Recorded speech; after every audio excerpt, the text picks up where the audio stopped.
Have you ever gone into a pantry and found a can of food without a label on it? The only way for you to figure out what's inside is by opening the can. After opening the unlabeled item, what is the likelihood that the reality would actually meet your expectations? Probably pretty slim. This is why labels are so important at a grocery store. They can give us a glimpse of what to expect on the inside. Oftentimes, the label will even include a picture of the product inside to add that extra level of confidence that what you are getting is what is being advertised. Labels are vital to a grocery store's business. But when it comes to human beings, labels can be incorrect and downright damaging.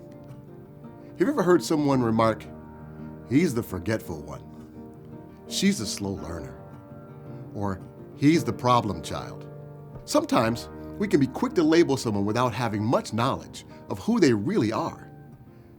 Maybe we just saw the color of their skin or their political bumper sticker or something else that triggered a judgmental reaction.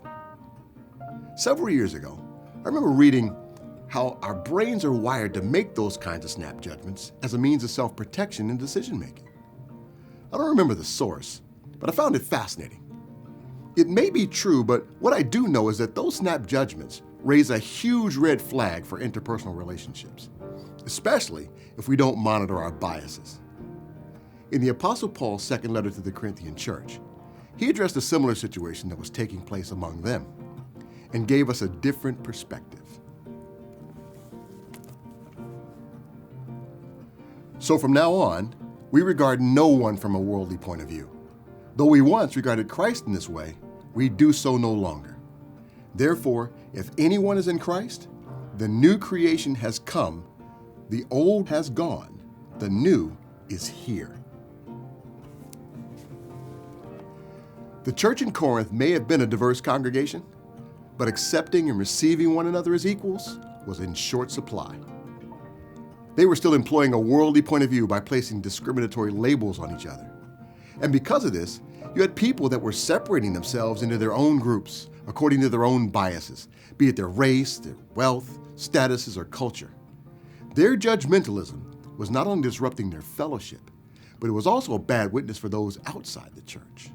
What the church in Corinth failed to recognize is that through Christ, we receive our true identity, and all other labels, whether the race, social status, or political ideology, pale in comparison. We haven't had something merely added to us or even just an upgrade to a 2.0 version of ourselves. Our true identity in Christ brings us into wholeness and is the fullness of who we are. It's not merely a picture, but the substance of who we are. We are the blessed, free, and highly favored children of God. It is the truth of who we are, something we never have to question. And that's how we are to see each other. What label will you choose to wear? Will you consign yourself to what the world has to say about you? Or will you agree with the only assessment about you that reveals the whole truth about who you are? The label of being a new creation in Christ Jesus and accepted by the Father. That's a label that cannot fall off. I'm Jeff Broadnax, Speaking of Life. Thanks for watching this episode of Speaking of Life. We hope you enjoyed it. We'd love to connect with you. Here are a couple of ways. Subscribe to our newsletter, GCI Update, and like us on Facebook. And if you'd like more resources from GCI, check out our website. Thanks again for watching. See you next week.